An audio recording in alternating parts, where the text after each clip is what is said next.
awarded the Shiksha Ratna Puraskar by India International Friendship Society, New Delhi. In 2009, Sir was awarded as the Best Citizen of India by the Citizen Group of Publication, New Delhi, and also received the Best Law Academician Award by the Indian National Bar Association, New Delhi, that so recently in 2019. Sir has presented multiple law papers at national and international levels and conducted many seminars, conferences, workshops, and training programs. Sir has published 2 books and the third is under progress. Also, Sir have around 28 publications till then. Sir has delivered more than 46 lectures with academic interactions on various immediate issues of law.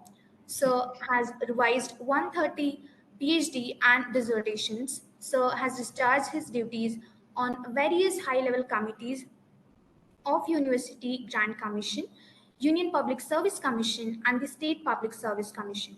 He was also nominated as the member of Advisory Board of Bar Council of India, headed by the Chief Justice of India. But over that, I am so privileged to share that Sir is a dear alumni of our department. Now, it's finally time to listen to our distinguished resource person. So without further ado, I'd like to request Honorable Professor Dr. Dilip Uke sir to please guide us on today's topic. Over to you, sir. Thank you, Shikha. A very happy and good morning to all of you. Dr. Payal Thore, Head Department of Law, Rashtrasant Tukadoji Maharaj, Nagpur University, Mr. Girish Kulkarni, and other faculty members of the Department of Law. The faculties, if they are there from the other institutions or colleges, and dear student friends. It is an honor for me and a great privilege to be here with all of you today in online mode, though to interact with you, to speak with you. But please bear with me because of my voice due to some little cold. So I won't be in a position to speak much. Rather, today is better than yesterday a bit because of the medicine. Otherwise, yesterday it would have been really difficult, extremely. As Ashika has introduced me, but I think last sentence is the most important one, that I'm the product of the same department where you are. And as Dr. Payal has said, it would have been really a great pleasure to be there with all of you in a physical mode. Because what I believe that no doubt online things are still available and going on, but it can't substitute the physical mode. The flavor is different, interaction is different, the scenario is completely different. So this is just a kind of a alternate academic resolution mode.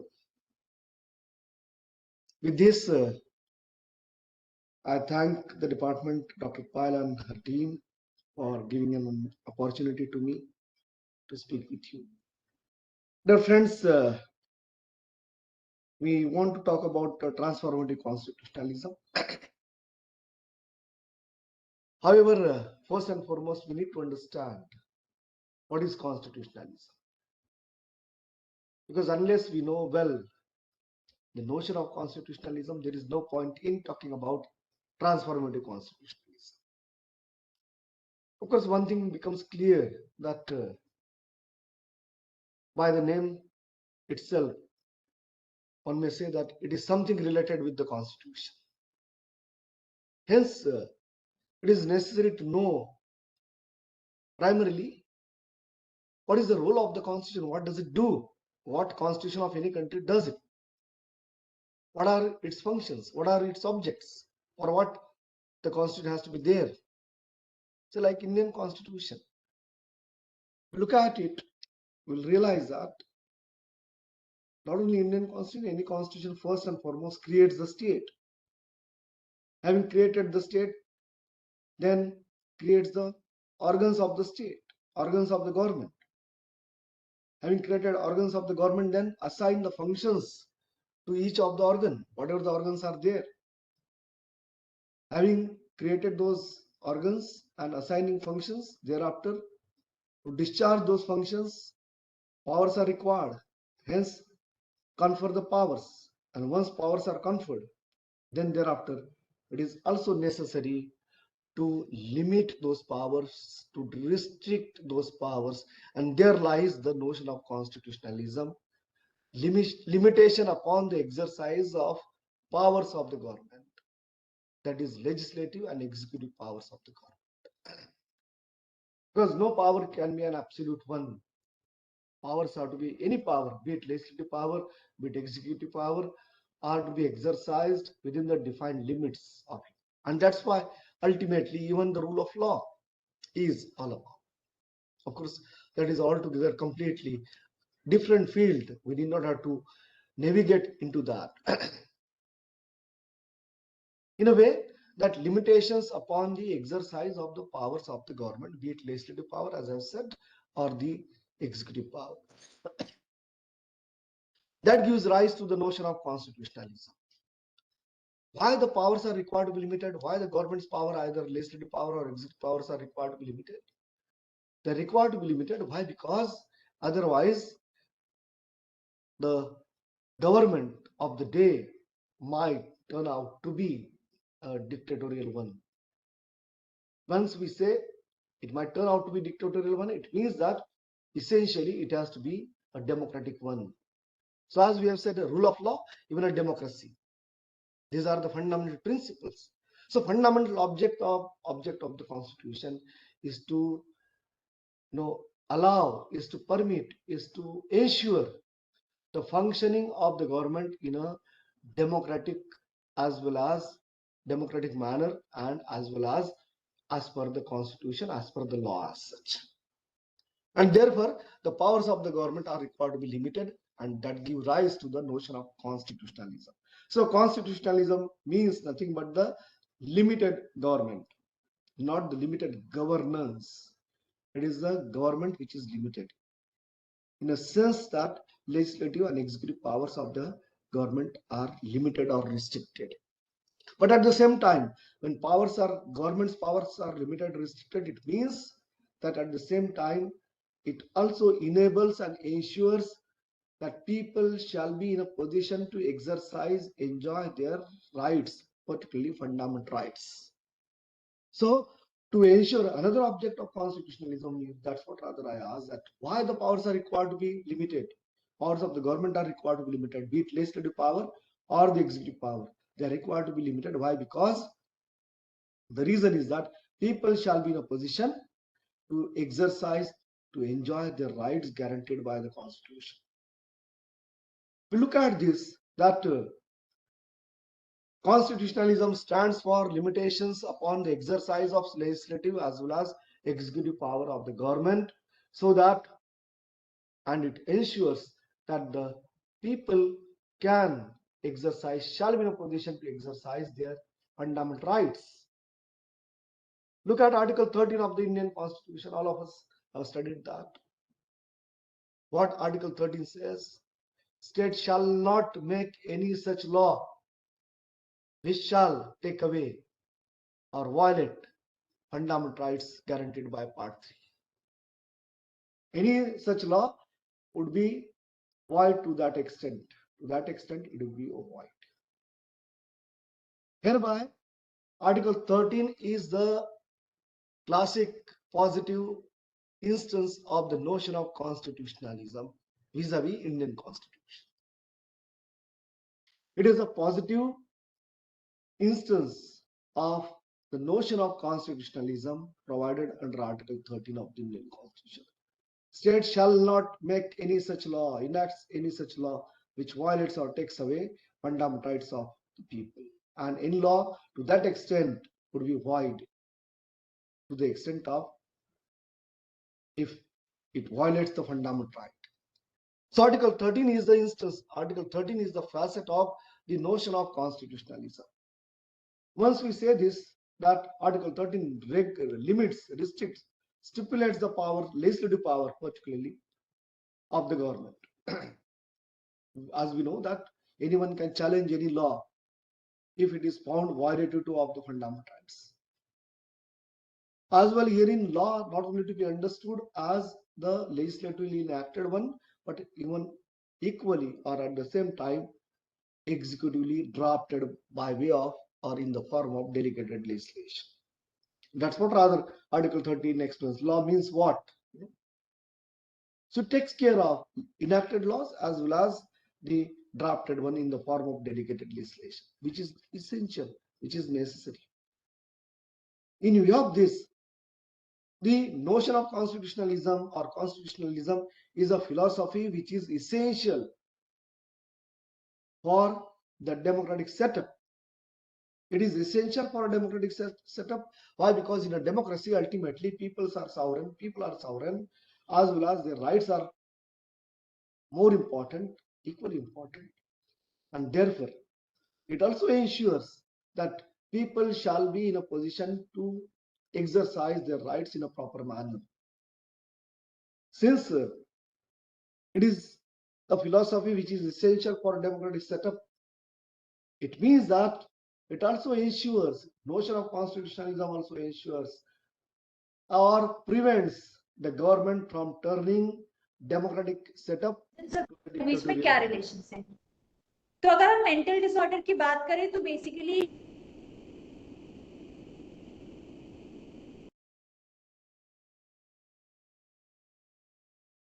Participants are requested to be asked to mute their mics. Sir, we muted them. You can continue. Okay.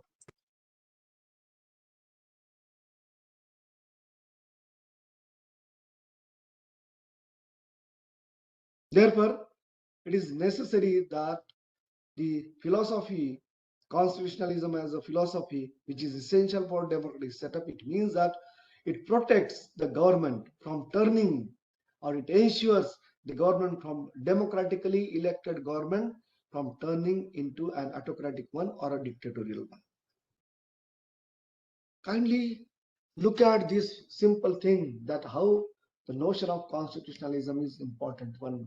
Of course, let me add at this juncture that wherever there is a constitution, not necessarily there would be constitutionalism. Be clear in your mind.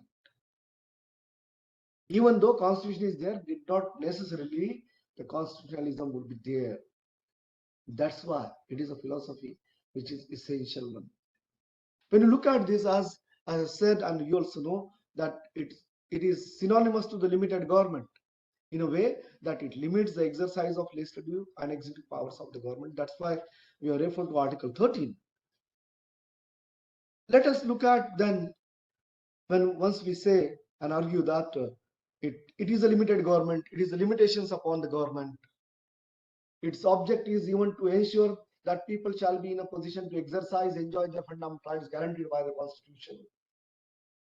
From this particular point of view, from this particular perspective, let us look at the jurisprudential foundations of the notion of constitutionalism, firstly, and then transformative one. That it ensures that people shall be in a position to enjoy their rights. As we know, the theory of natural law, when it was emerged or on the verge of emergence, at the same time, the theory of natural rights was also on the verge of emergence. And both the theories have been emerged and developed parallel to each other and have had a mutual influence upon each other to the extent of inseparability. It is a mutual inclusiveness. Whenever natural laws to be studied, natural rights is to be studied. Whenever natural rights theory is to be studied, natural rights is to be studied. In a way that the theory of natural law has become a kind of the limitations upon the exercise of powers of the state or by the state. Categorically, Professor John Finnis, a natural law lawyer, We talked about 7 basic common goods. I do not wish to go in all those details, in those jurisprudential jargons. That for him, natural law is the set of principles of practical reasonableness, which are necessary to organize the life of the society. That's the way he defined the natural law. They are set of principles of practical reasonableness, which are essential to organize the life of the society, life of the community. Wherein he talked about those 7 basic common goods like life, knowledge, play, aesthetic experience, sociability and friendship, practical reasonableness, and lastly religion. These are the 7. Along with that, he also had talked about 3 basic methodological requirements: need, function, and capacity. When he talked about those 7 basic common goods, the question he himself begged that someone may ask that what is the relationship between these 7 basic common goods and the legal system? He said that if one looks at each one, like life, knowledge, play, we know, each one of us know well how right to life guaranteed under Article 21 is so significant for each one of us. Right to life and personal liberty, how it is important one, how it is significant one. Can any civilized legal system afford to say, no, we don't want right to life? No. So he said that these are the basic goods which are to be pursued in a society, human society only. And whatever is to be pursued in a human society is to be pursued only through the mechanism or instrument of law. That's why Article 21 is there. You just remove Article 21. As we know all well, that Article 21 has become a residue of all those fundamental rights. Subsequently, it has transformed, judicial interpretation has transformed the not the text but the context of Article 21 and right to life, including right to personal liberty.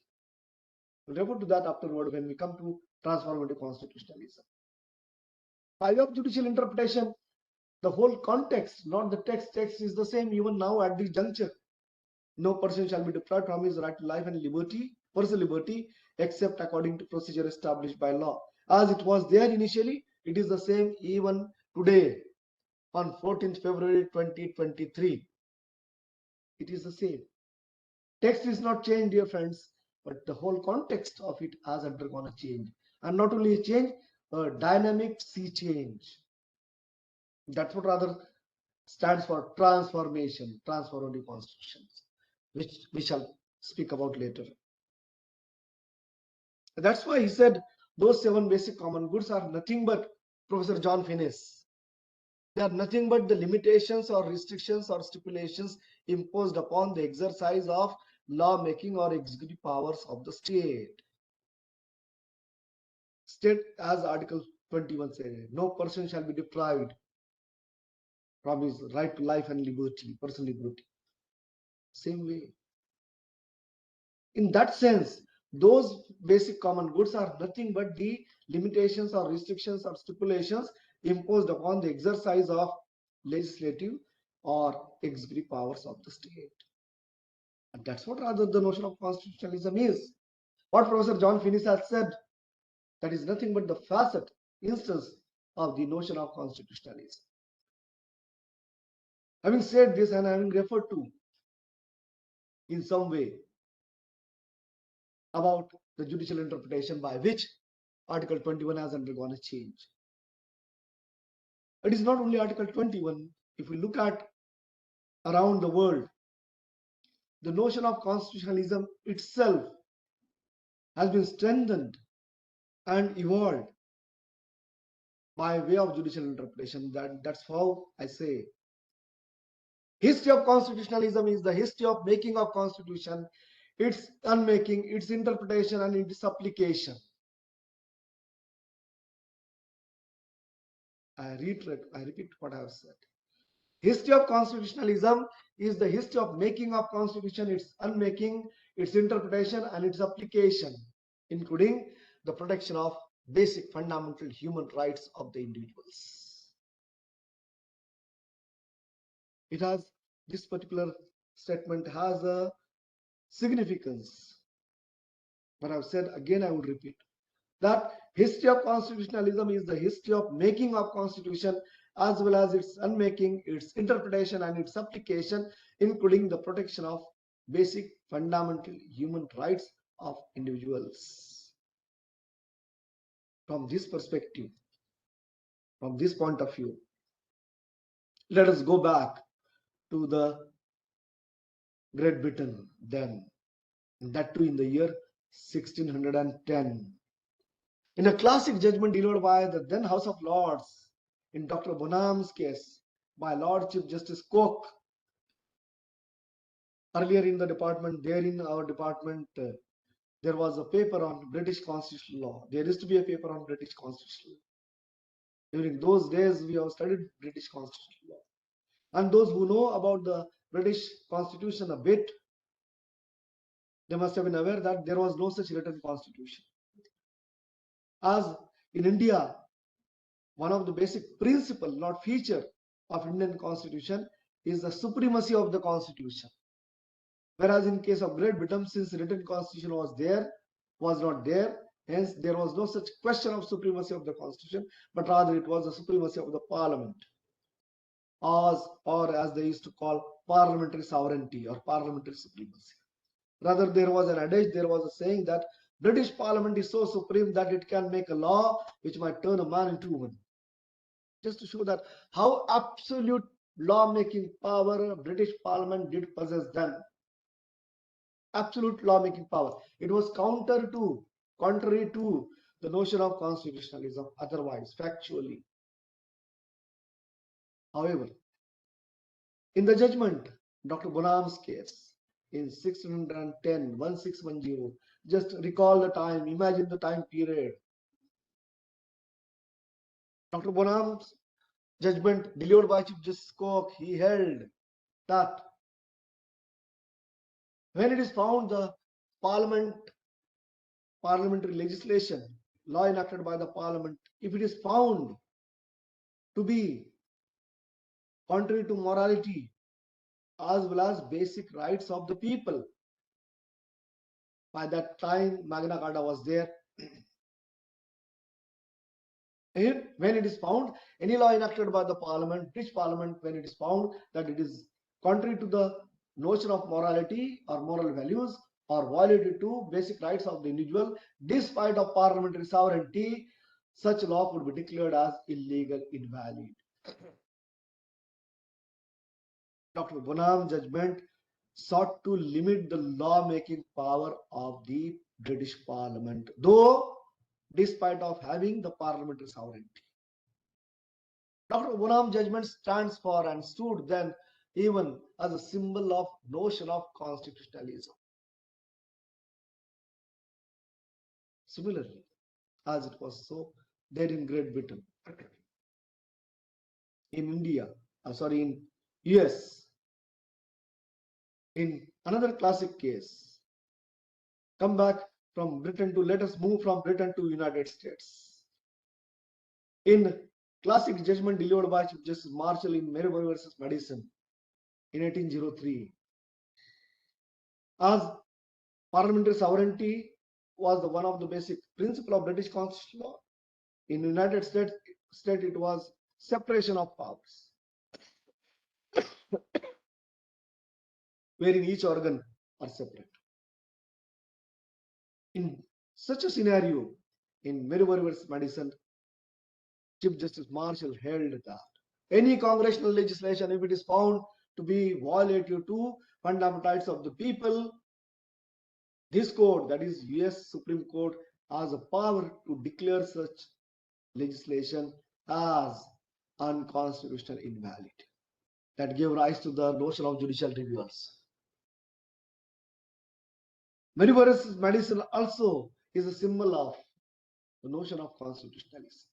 It sought to limit the power of the Congress, as we call Parliament, they call Congress.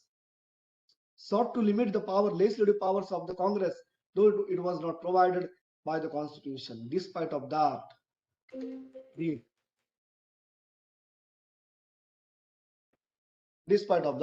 it was held that if it is found that any congressional legislation, is violated to fundamental rights of the people, then such law could be declared as invalid. So Willeber's medicine also stands for notion of constitutionalism.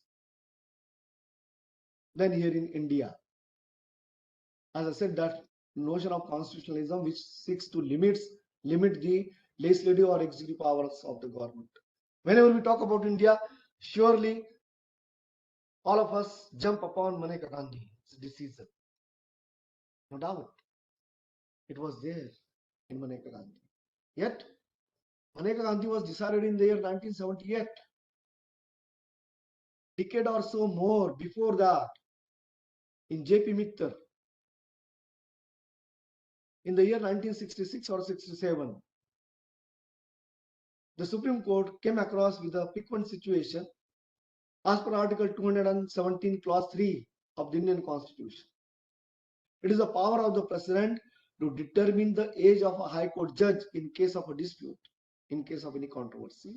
It is the power of the President to determine the age of the judge, age of a High Court judge, and President's decision shall be final. That is the express, positive, categorical provision of the Constitution by which the judicial review is expressly excluded.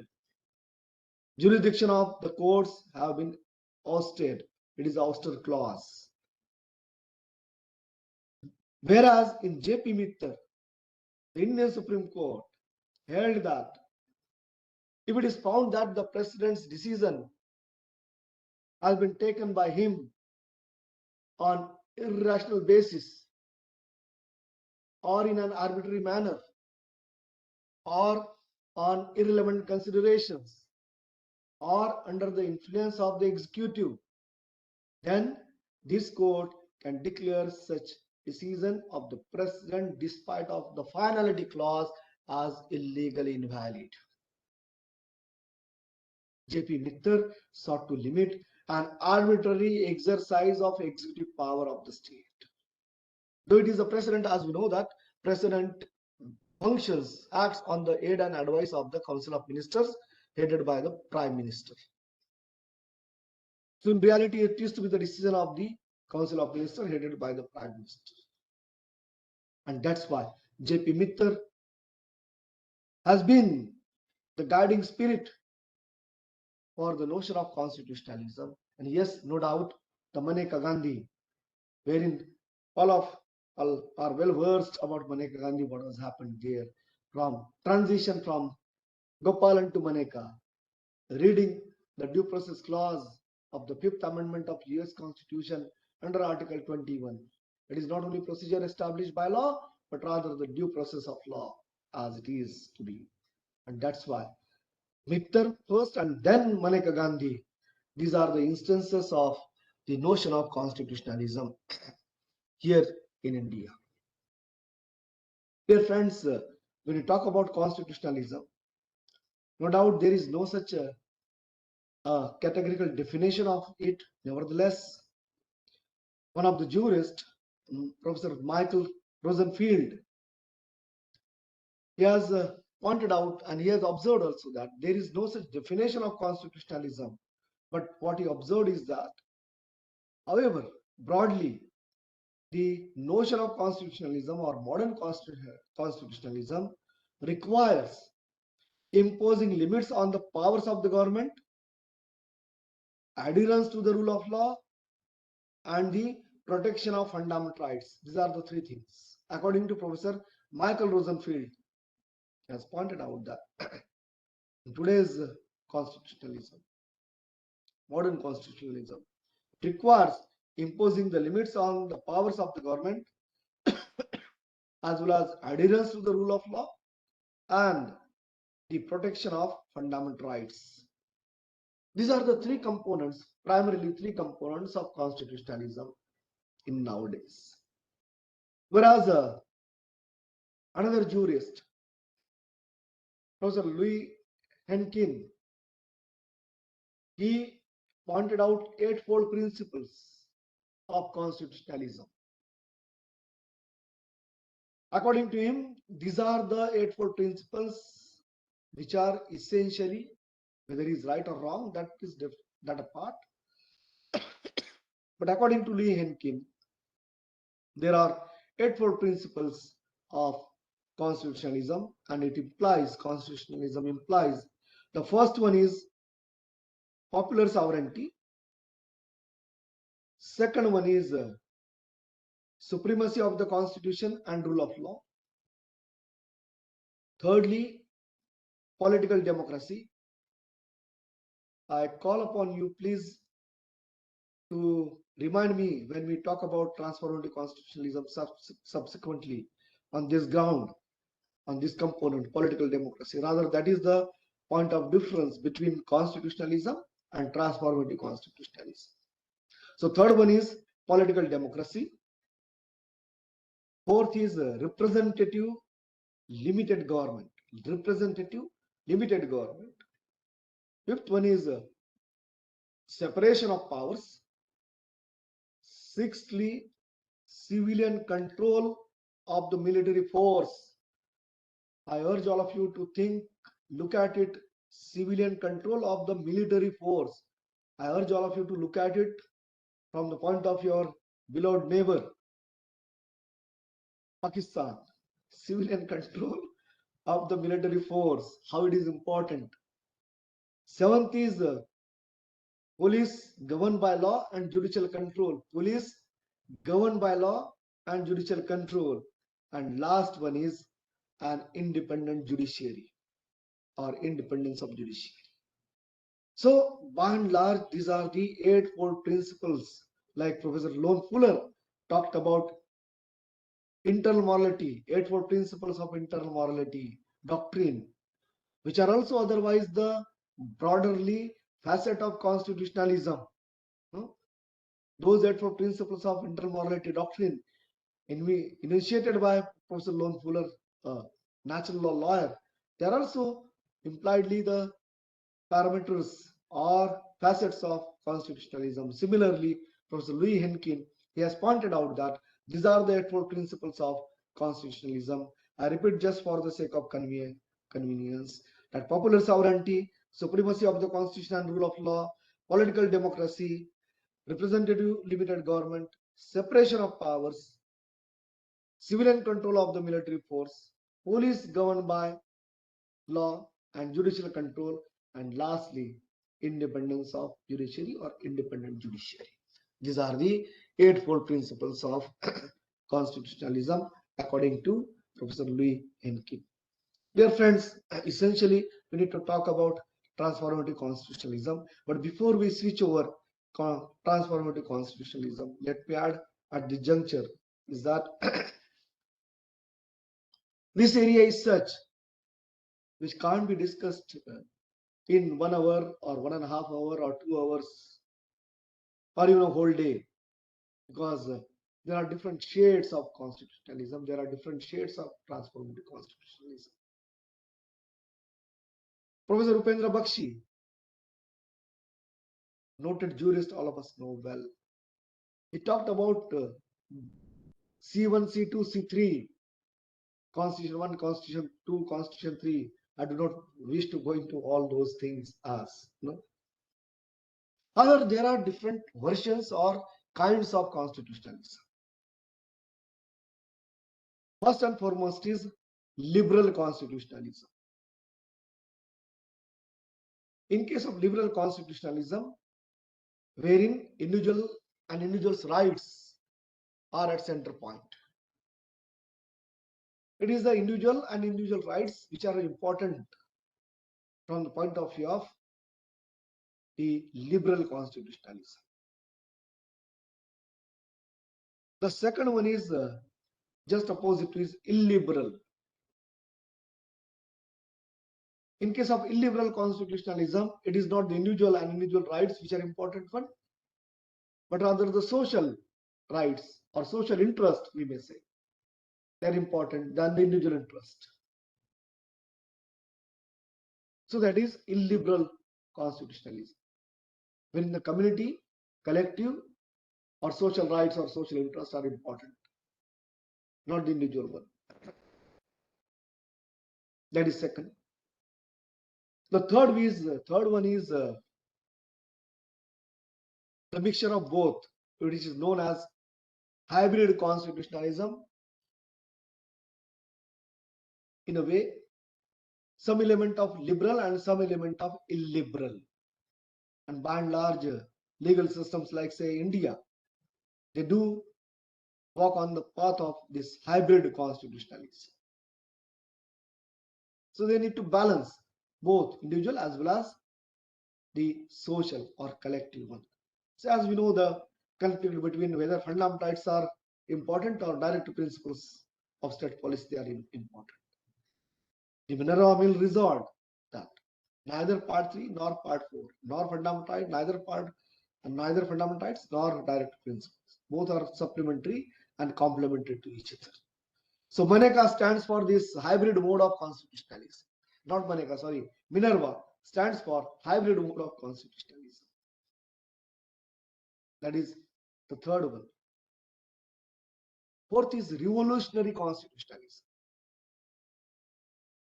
Say, for example, in South Africa, you must have been aware, if you are, that political revolution took place there. Revolution took place there. And by of revolution, their constitution is the product of the revolution. 25% white people, they are ruling black people, 75% black people there. So that is a revolutionary constitutionalism. That is fourth. And last one and fifth one is theocratic constitutionalism. Theocratic constitutionalism. Theocracy, we understand that it is a religion which plays a dominant or predominant role. Even the constitution is itself, religion is the source of making of constitution. Religion is the source of making of laws. So for example, Article 67 of the Maldives Constitution, which categorically says any law enacted by the parliament which is not in consonance with the Sharia would be invalid. Or Malaysian Constitution, or the Islamic countries' constitutions, where in Islam there is a version of Islamic constitutionalism as well. Laws have to adhere to Islamic tenets. Or even, say, Sri Lankan constitution or Thailand's constitution, wherein Buddhist doctrines are to be adhered to while exercising the law-making power, making of law. So religion becomes a force. Religion becomes a source of lawmaking. Religion becomes a source of the constitution. Religion pervades throughout the constitution. And that's why it is theocratic constitutionalism. Through the mechanism of constitution, they use the tool of constitution as a basic one for the religion to be influenced in lawmaking as well as in execution, in administration. So that is known as theocratic constitutionalism.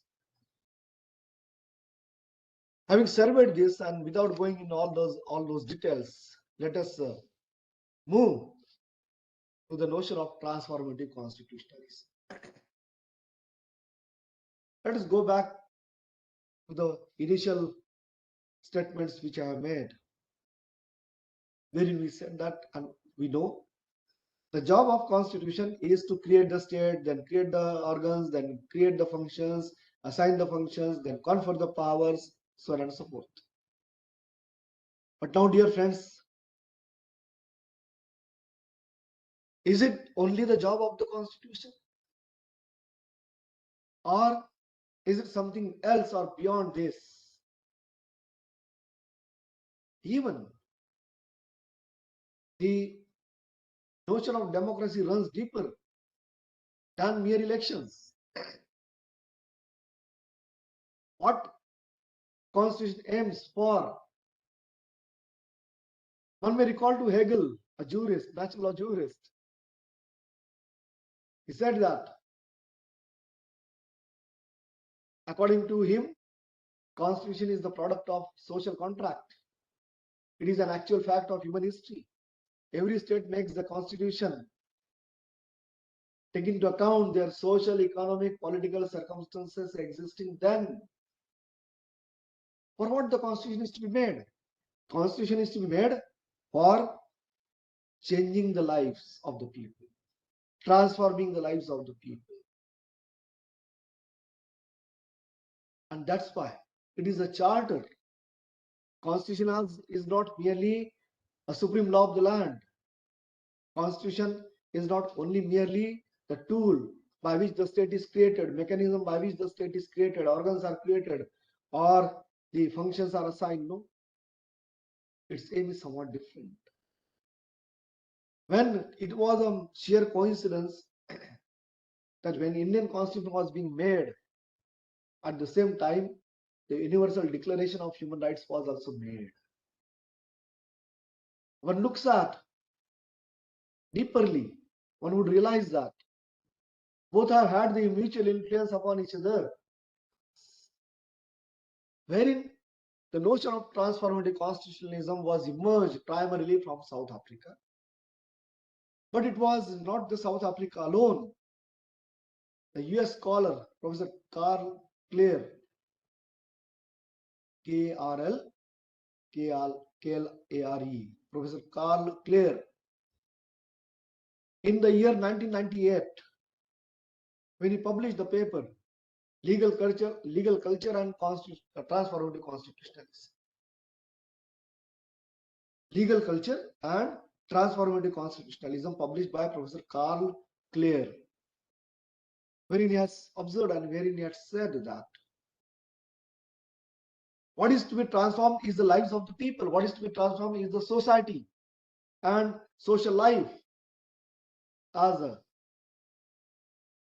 sociological jurisprudence or social engineering theory, whenever we studied, as advocated by Professor Roscoe Pound, wherein this theory was required. Social life is an incongruous one, unorganized one. It is required to be organized properly.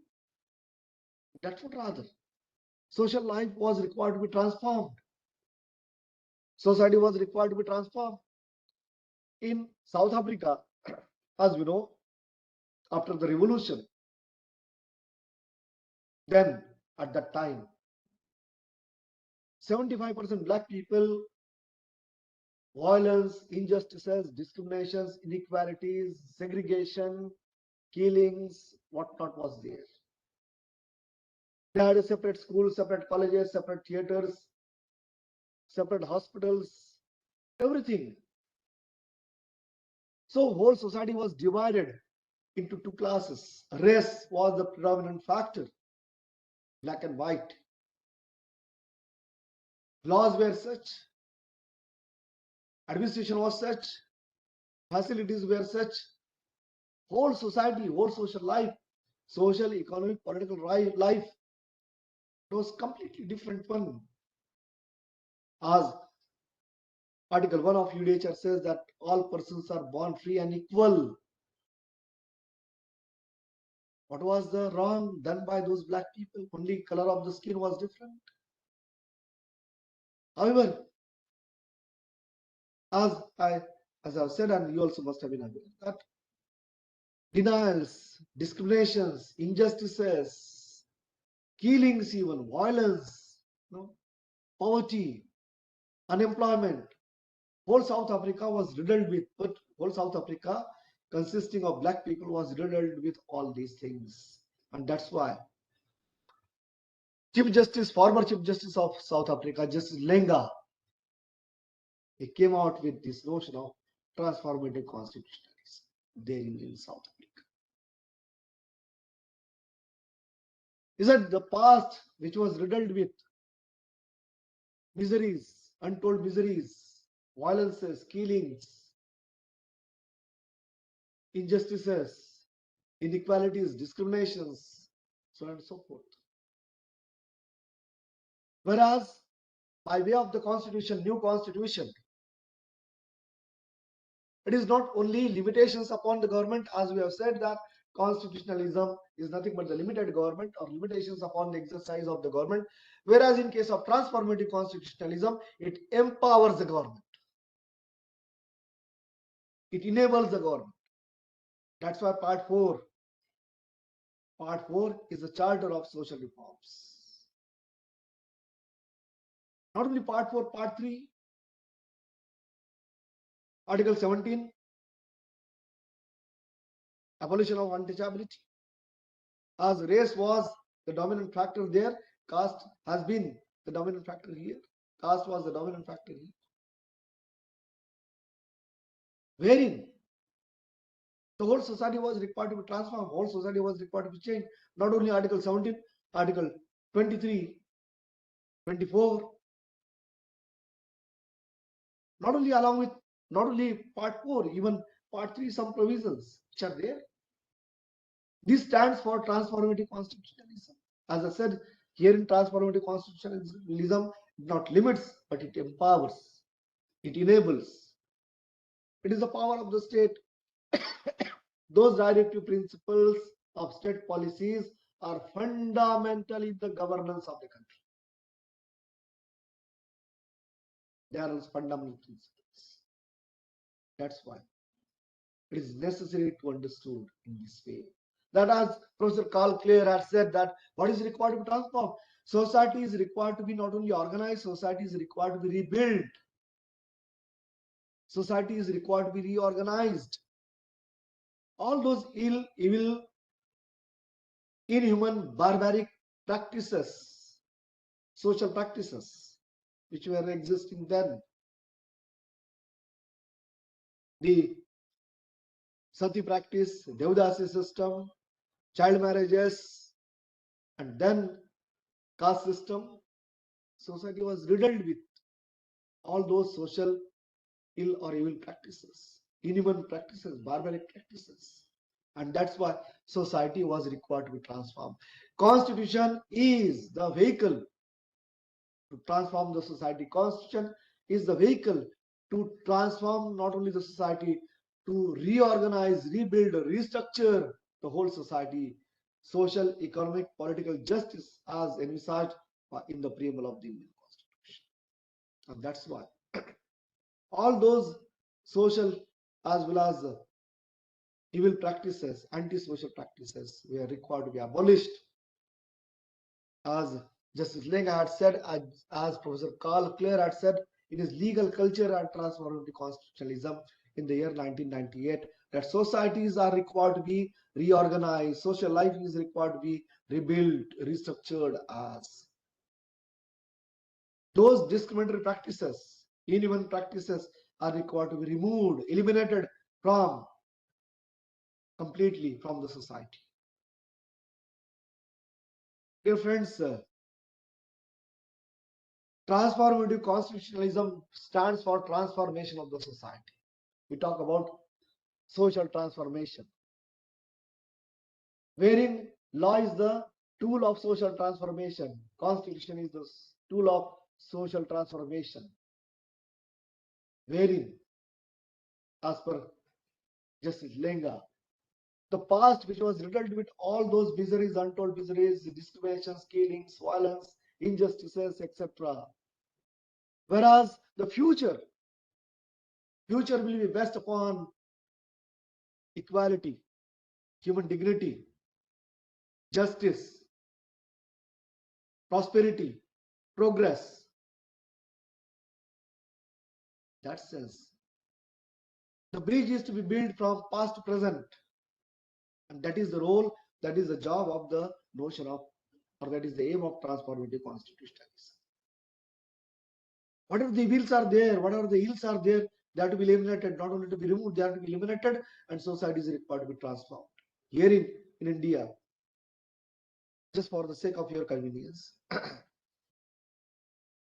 it was firstly Justice B.R. Krishna Iyer who referred to the notion of transformative constitutionalism.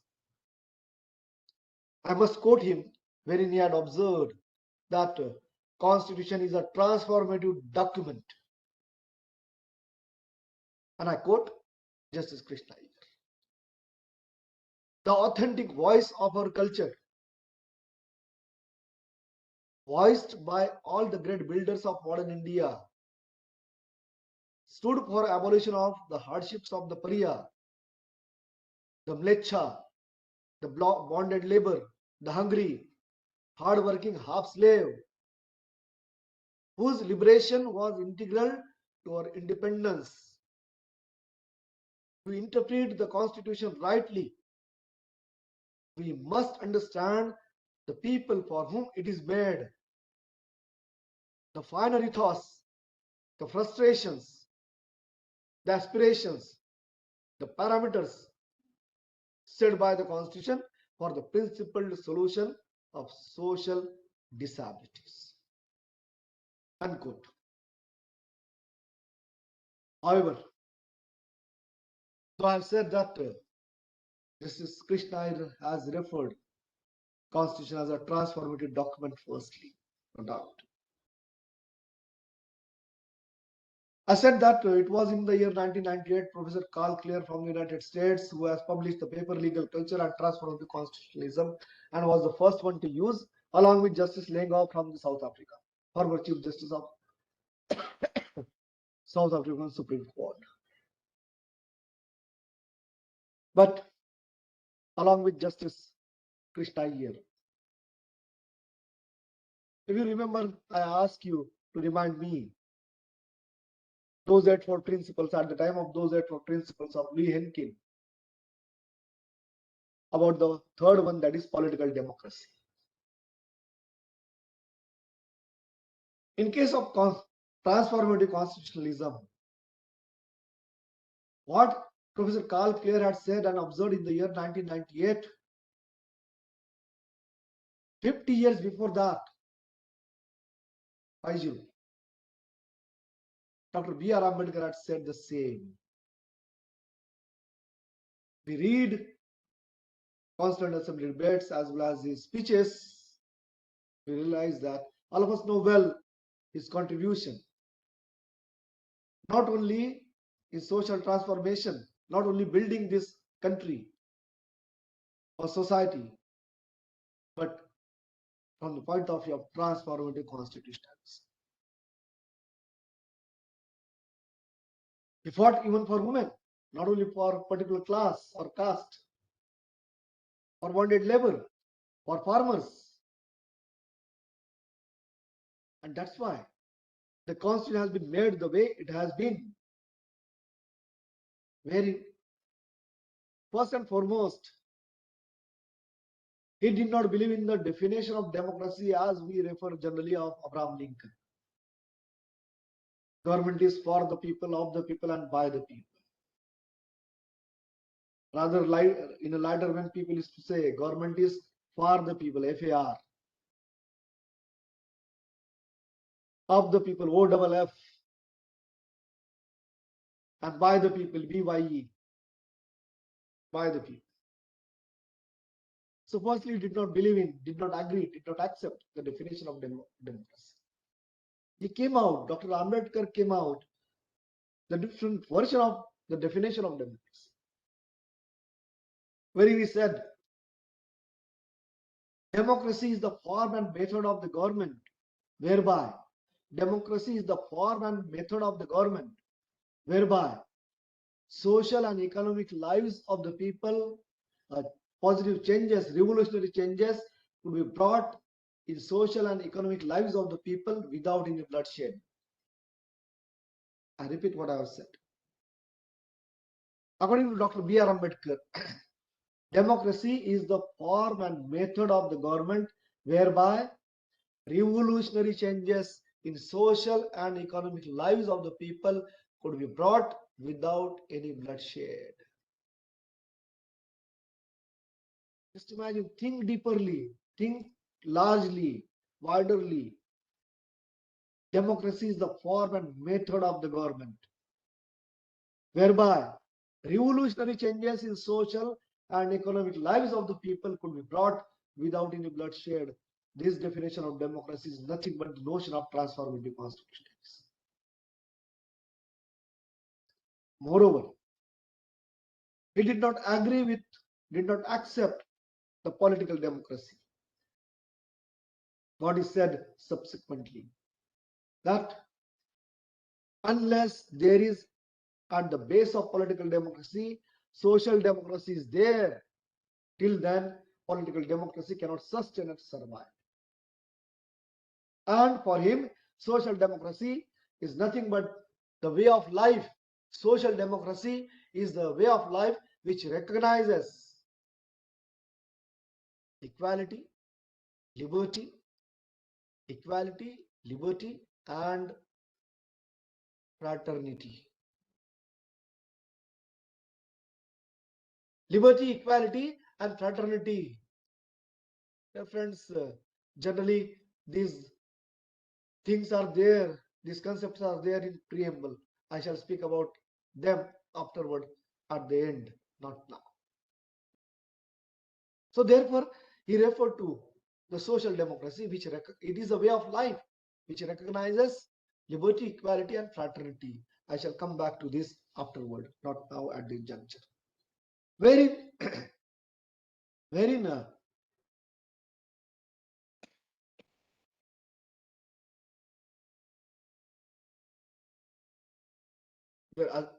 as I said that there are so many things which have to be referred, but in nutshell, it is the social life which is to be organized properly. Society is required to be transformed, as we refer to Dr. B.R. Ambedkar will refer to preamble at the end. As we referred earlier, in case of the constitutionalism, by way of judicial interpretation, that's why the statement which I have made initially, though not exactly initially, in between, that the history of constitutionalism is the history of making of constitution, its unmaking, its interpretation, its application, including the protection of basic fundamental human rights of the individuals. We can modify. History of transformative constitutionalism is the history of making of constitution, its unmaking, as well as its interpretation and its application, including the protection of basic fundamental human rights.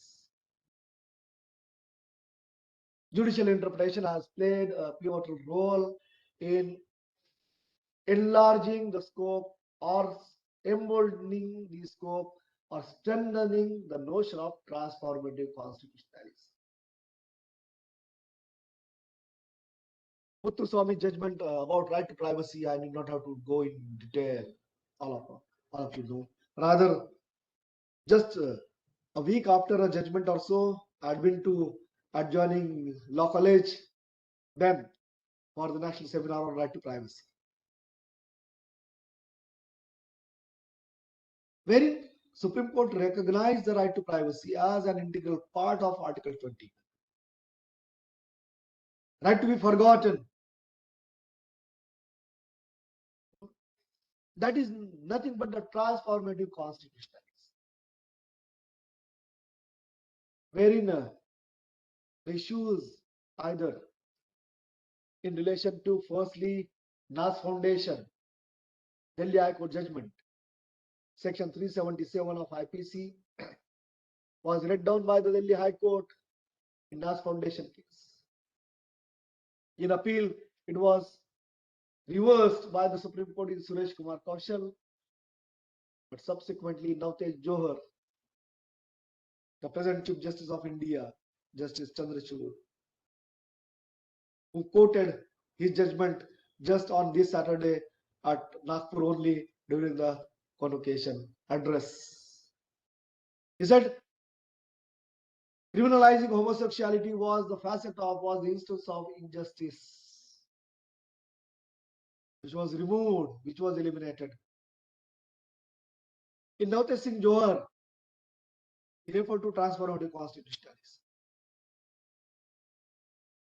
To some extent, Section 377, not entirely, Section 377 was decriminalized by the Supreme Court, recognizing the rights of LGBT communities to some extent. Primary reason was that it was the nature, right or wrong, that apart, we are not here to debate. or discuss about. It is the nature which has created people in this way. That is their right. That is their natural right.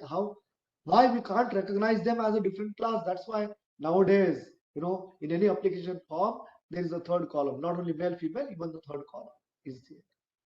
Third gender will become. So that is the facet of, after Puttuswamy, even Navtej Singh Johar, has been the facet of transformative constitutionalism. Similarly, Sabrimala judgment, temple entry. Again, Justice Chandrachud, who wrote the judgment, wherein categorically, expressly, he observed that Indian constitution is transformative in nature, and we must change with the change in time to recognize and ensure, protect the rights of all. How do you deny? How do you deprive? So Sabrimala judgment was also very expressly, categorically has pointed out, observed that it is transformative in nature, transformative in character. Then I must quote United States Supreme Court judgment, which was delivered in the month of July or August last year. Dobbs versus Jackson Medical Health Care. Those who have read, at least in the newspaper, may recall, may remember that. The United States Supreme Court reversed, overruled its own judgment delivered in Roe versus Wade, 1971-72, and then Casey versus Planned Parenthood, 1992-93. De-recognize the rights of medical termination of pregnancy of women. That was reversed. Dobbs, Roe versus Wade, and Casey stood for transformative constitutionalism, whereas Dobbs has reversed that in the month of July or August 2022. Dear friends, now at this juncture, we must feel happy and proud. Just after a few months of Dobbs decided by the US Supreme Court, Indian Supreme Court, I don't remember the name of the case in relation to MTP. Probably Justice Chandrachud only might have authored that judgment. Recognize the right to terminate the pregnancy of even unwed mothers. And even beyond prescribed period as per that. See the two contrast. One is from United States, another one is from India. Who is more progressive? Who is more transformative in nature, transformative in character? Since the issues of living relationship, issues of LGBTQ, issues of privacy, society is undergoing a change, witnessing a change. Right, wrong, that apart. But one must acknowledge. That's what just 2 days before the Supreme Court had said, that it shall interpret the provisions of the Constitution in accordance with the changing needs of changing time. That is the job, that is the role of the Supreme Court, being the highest court. Rather, I did say, supremacy, there is no such supremacy of the Constitution. It is the supremacy of the Supreme Court. Whatever Supreme Court says is supreme, would be the supreme of the Constitution, or supreme about the Constitution, or supreme in the Constitution.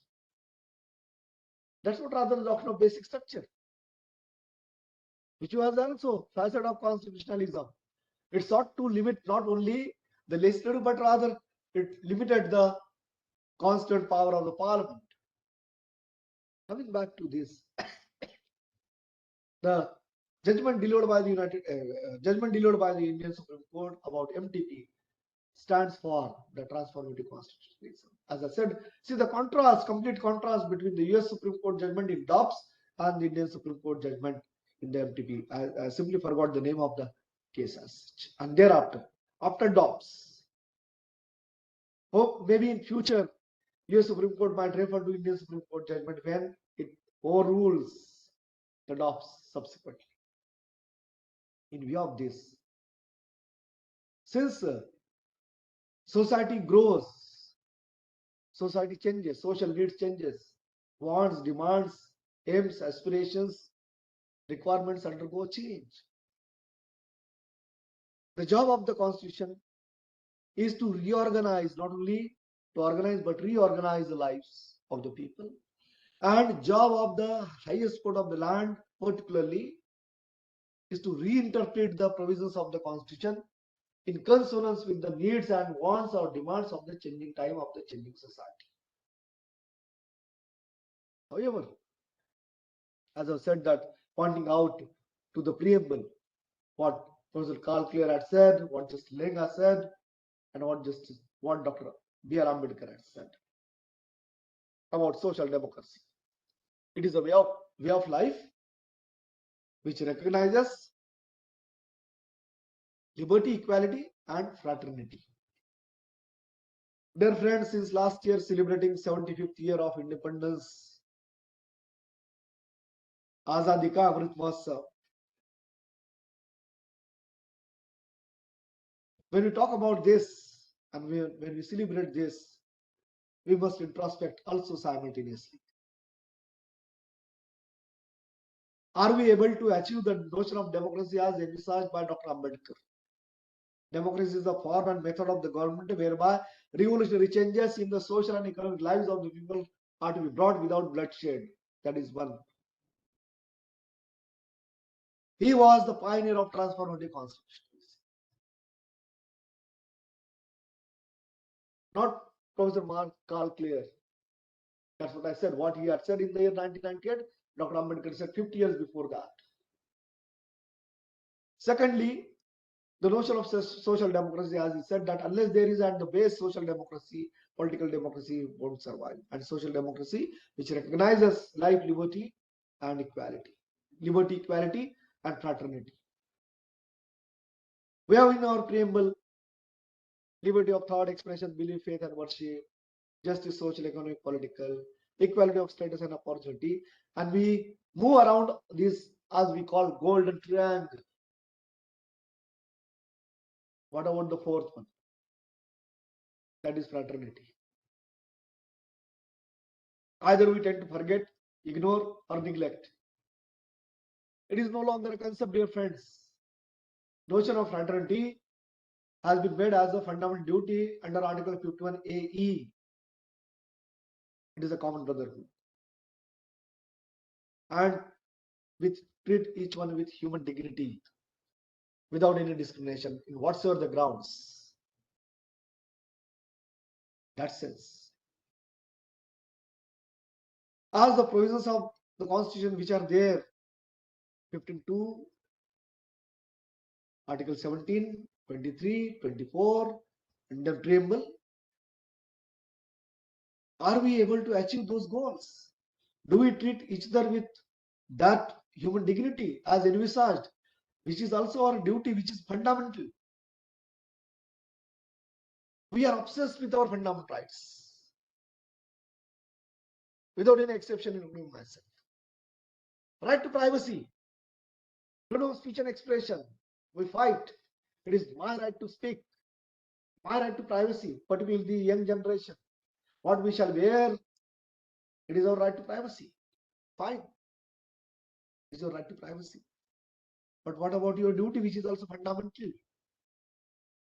What about that notion of fraternity? Do we treat each other equally, with equal human dignity, with equal respect? When we are celebrating 75th year Azadi Ka Amrit Mahotsav, no doubt so much development took place.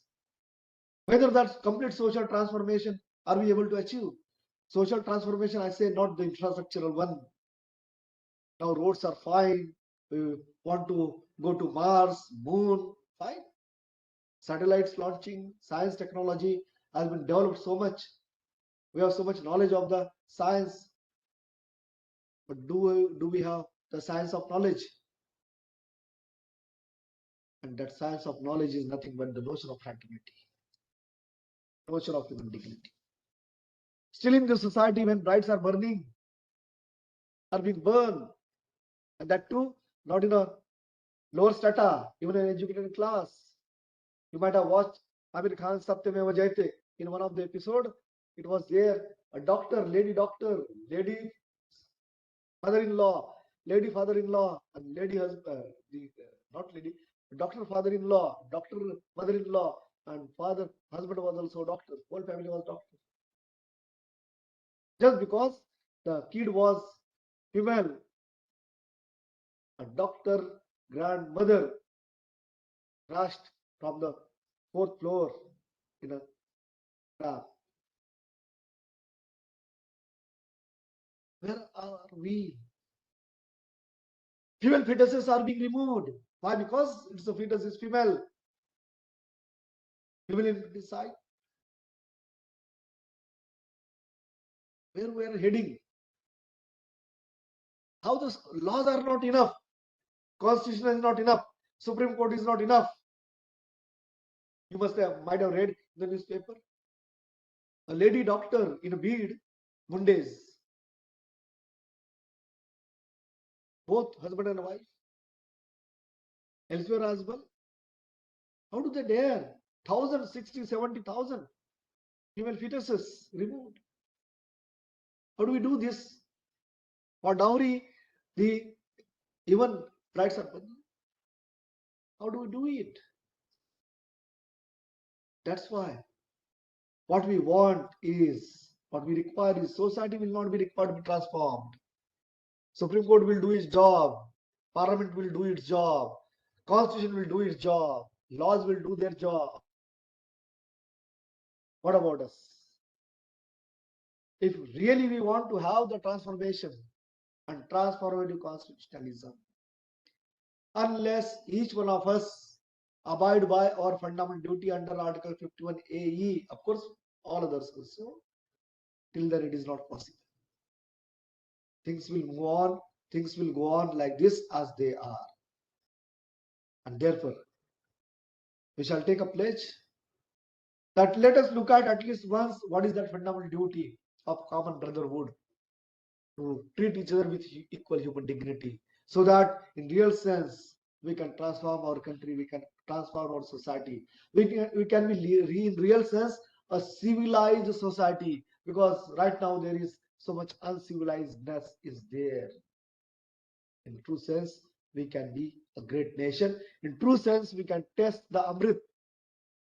In true sense, there would be Azadi. We want Azadi from all these social evils and practices. In real sense, we want that elixir, we want that Amrit. That is possible only then when each one of us discharge our duty ingrained in Article 51A(e) of the Indian Constitution. Thank you so much.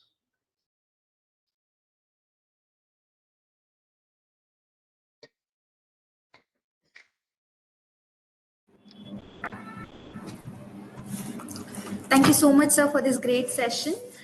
If you allow me, I take the questions of our participants. Please. Yes.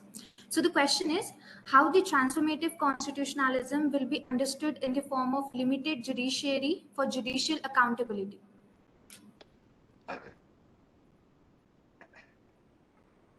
If you are talking in terms of appointment judges, then it's a difficult one.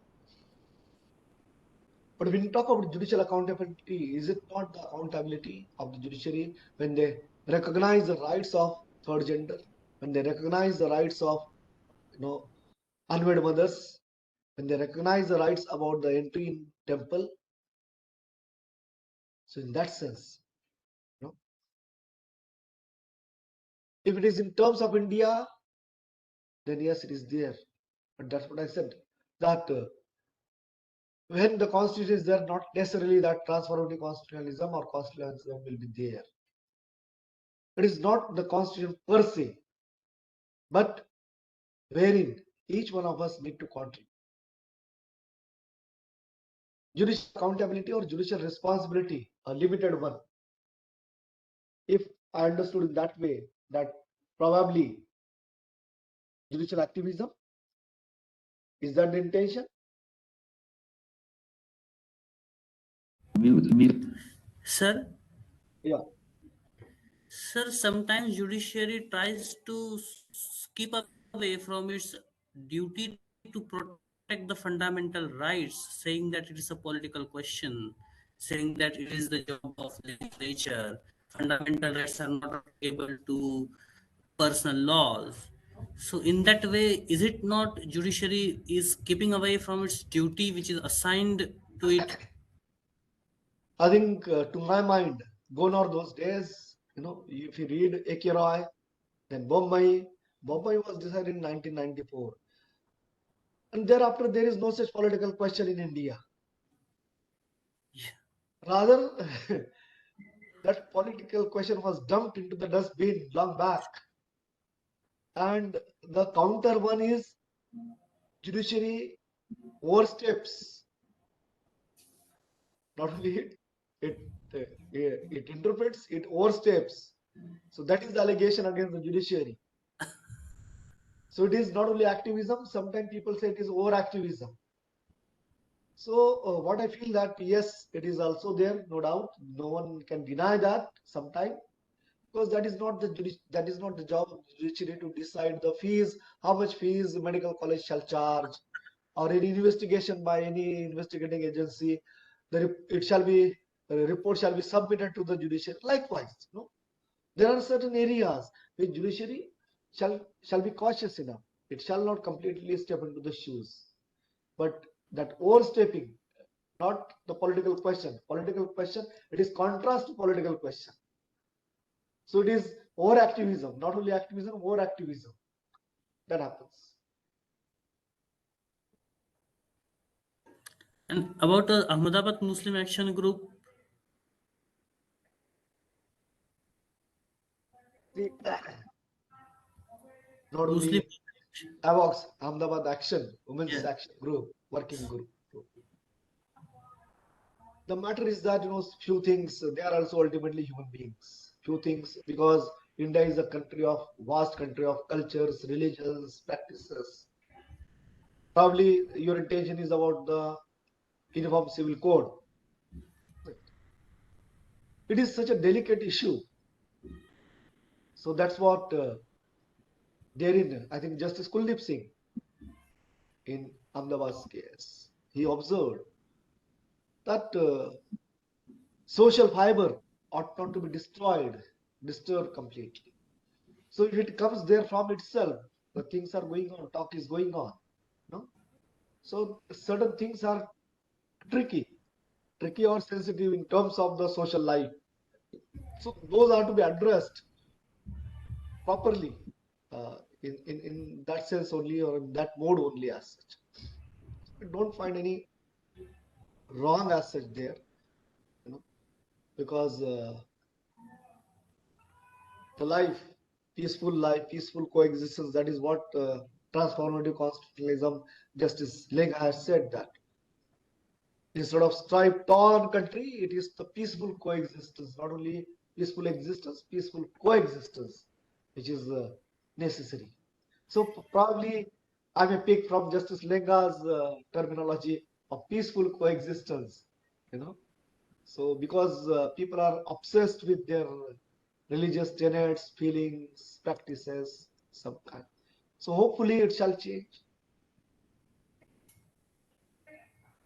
thank you, sir. So can we take another question? Okay. So the question is, what is the difference between constitution, constitutionality, and constitutionalism?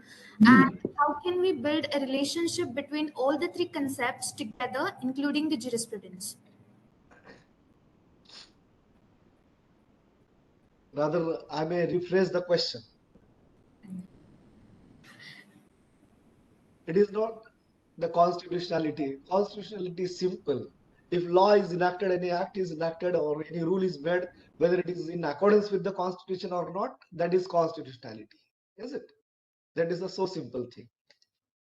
Rather, question should have been, is there a difference between constitution and constitutional law or law of constitution?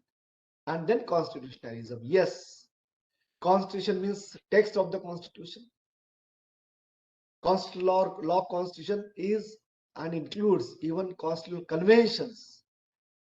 Say for example, under Article 124, there is nowhere it is mentioned that who shall be the Chief Justice of India. It was the convention practice developed right from the beginning that senior most judge, not by age, senior most by way of service, shall be appointed as the Chief Justice. So that constitutional convention. So wherein even constitutional conventions comes, constitutional customs comes, practices come, interpretations come. So that is the constitution is the text. Constitutional law constitution is that which includes, say like, it is not Article 21 today important. It is Maneka is important. That is the part of law of constitution. And yes, constitutionalism already I have pointed out. Rather, I spoke more about constitutionalism than transformative constitutionalism. Article 13 is the facet of constitutionalism. Constitutionalism which limits the power of government, legislative or executive power of the government. So these are the, according to me, three, and according to you, if we take constitutionality, so as I said, constitutionality is whether any act, any legislation, any rule, regulation, it is as per constitution or not, that is constitutionality. For your satisfaction. Thank you, sir. Now, I'd kindly like to request the Assistant Professor of our Postgraduate Teaching Department of Law, Dr. Girish Kulkarni, sir, to please give the formal vote of thanks. Over to you, sir. What can I say?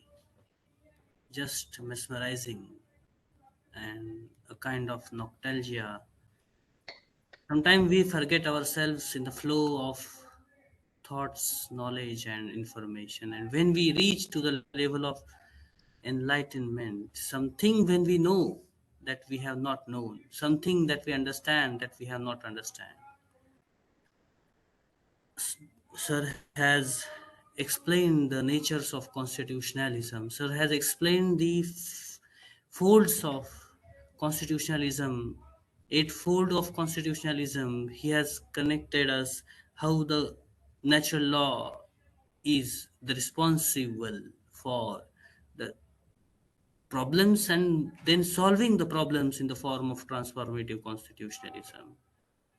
Sir also enlightened us the inherent principles, the nature of constitution which has came from its framers, the wisdom, experience, and the foresight of our framers of the constitution, Dr. B.R. Ambedkar, precisely, who has pioneered the thoughts of transformative constitutionalism. Again, on, on behalf of myself, on behalf of the postgraduate teaching department of law, RTM Nagpur University, the all the team of organizers, I would like to express the deep sense of gratitude towards Dr. Professor Dilip Uke sir, who agreed to share his expertise, experience, and vast wisdom in the field of transformative constitutionalism with our students and all the participants.